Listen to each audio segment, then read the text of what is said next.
আসসালামু আলাইকুম।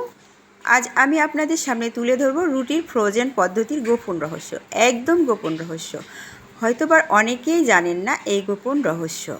তো প্রথম থেকে শেষ পর্যন্ত অবশ্যই আমার ভিডিওটা দেখবেন।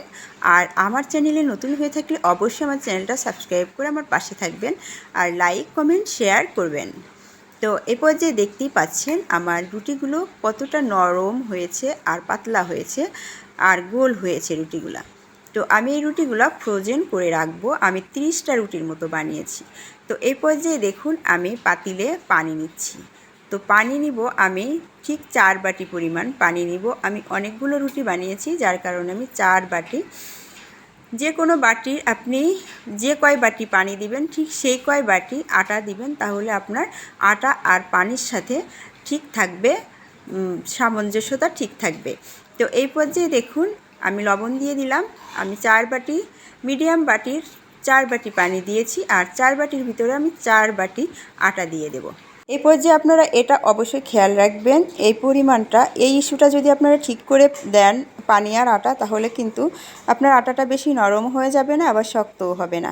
তো এই পর্যায়ে দেখুন আমার আটাটা পানির সাথে মিক্সড করা হয়ে গেছে। এখন আমি বড় একটা খাঁচাতে এটাতে আমি ঢেলে নেব। তো আটাটা সে পর্যায়ে দেখুন আমি ঢেলে নিয়েছি। এখন আটাটা ভালো করে মথে নেব, অবশ্যই ভালো করে মথতে হবে।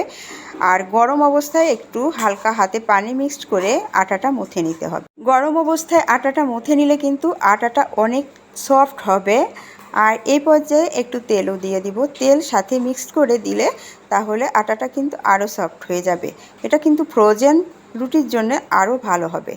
তো এ পর্যায়ে দেখুন আমি তেলটা দিয়ে ভালো করে আটাটা মথে নিয়েছিলাম। আর আমি দেখুন রুটিগুলোও বানিয়েছি। তো আমি বানানো আপনাদের দেখাতে পারি নাই, ভিডিওটা অনেক বেশি বড় হয়ে যায়। তো এই জন্যে আমি দেখুন আমি রুটিগুলো বানিয়ে ফেলেছি। তো আমি অনেকগুলো রুটি বানিয়েছি, যার কারণে আর আমি বানানোগুলো আপনাদের দেখাতে পারলাম না। তো এখানে আমি 30টার মতো রুটি বানিয়েছি। তো এ পর্যায়ে আমি চুলায় চলে যাব। আর চুলায় তাওয়া দিয়েছি, তাওয়ার উপরে আমি একটা রুটি দিয়েছি। আর রুটিটা একটু নিচে গরম হলে আবার উল্টিয়ে দিব। এখন এই পাশটা আবার একটু গরম হলে আমি আবার উল্টিয়ে ফেলবো। এইভাবে ঠিক রুটিটা রেখে দিব, আর বেশি সেঁকা যাবে না। ঠিক এই পর্যায়ে আমি রুটিটা রেখে দিব। এইভাবে আমি প্রত্যেকটা রুটি ছেঁকে নিয়েছি। আর ফ্রোজেন করার জন্য এভাবেই রাখলেই যথেষ্ট। তো আপনি এমনি রুটি না ছেঁকেও কিন্তু ফ্রোজেন করতে পারেন, সেটাও ভালো হয়। তবে এভাবে রাখলে আপনি অনেক দিন খেতে পারবেন, আপনি ডিপে রেখে অনেক দিন খেতে পারবেন। এই ফ্রোজেন পদ্ধতিটা আমার কাছেই খুব ভালো মনে হয়। এই জন্যে আমি এভাবে অনেকগুলো রুটি, প্রায় 30-40টা রুটি একবারে বানিয়ে ফ্রিজে রেখে দেই। আর এটা যতদিন না শেষ হয় আমি খেতে থাকি। এরপর যে দেখুন আমার রুটিগুলো ছেঁকা হয়ে গেছে। আমি এখন বাতাসে দিচ্ছি সব রুটিগুলো ঠান্ডা হওয়ার জন্য। অবশ্যই গরম রুটি কিন্তু রাখা যাবে না, তাহলে কিন্তু নষ্ট হয়ে যাবে। তো এই পর্যায়ে আমি রুটিগুলো একটু ঠান্ডা হতে দিয়েছি। তো আমার রুটিগুলো ঠান্ডা হয়ে গেছে। তো আমি এখন দেখুন কিভাবে ফ্রোজেন করব। এখন আমি এই পর্যায়ে একটা টিফিন বাটি নিয়েছি, গোল একটা টিফিন বাটি নিয়েছি। তো আমি এখানে যেহেতু 30টারও বেশি রুটি বানিয়েছি, তো এ পর্যায়ে আমি কাগজ কেটে নিয়েছি গোল করে 30টার মতো, 30-32টার মতো কাগজ কেটে নিয়েছি। তো অবশ্যই লেখা কাগজ নিয়েছি। তো এই পর্যায়ে দেখুন এই যে কাগজগুলো আমি এভাবে কেটে নিয়েছি। এখন আমি এই কাগজগুলো এই টিফিন বক্সের ভিতরে দিব। এই টিফিন বক্সের ভিতরে কাগজ একটা করে দিব, আর একটা করে আমি রুটি রেখে দেব। ঠিক এইভাবে আমি প্রত্যেকটা রুটি রেখে দিচ্ছি।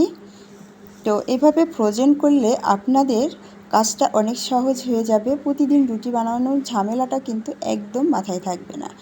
প্রতিদিন সকালে উঠে রুটি বানানোর ঝামেলাটা কিন্তু খুবই খারাপ লাগে। তো এখন এই পর্যায়ে দেখুন আমি এইভাবে করে প্রত্যেকটা রুটি রেখেছি। তো যেভাবে রাখবেন ঠিক রুটিটা কিন্তু এভাবেই থাকবে। আপনি শুধু সকালে উঠে তাওয়ার উপরে দিয়ে রুটিটা সেঁকে নেবেন, ব্যাস, কোনো ঝামেলাই নেই। আর রুটিটা কিন্তু এমনি রুটি বানালে যেভাবে ফুলে ওঠে ঠিক এভাবেও কিন্তু এই রুটিগুলো ফুলে উঠবে, কোনো সমস্যা হবে না।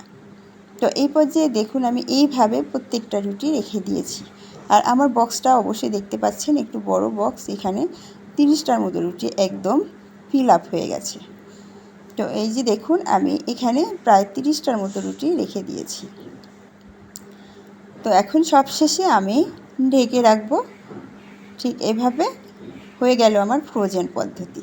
তো এইখানে আমি 30টা রুটি যতদিন ইচ্ছা খেতে পারবো। আর এটা কিন্তু অবশ্যই ডিপ ফ্রিজে রাখতে হবে, নর্মালে রাখবেন না, ডিপে রেখে দিবেন, সারা বছর খেতে পারবেন, কোনো সমস্যা নাই।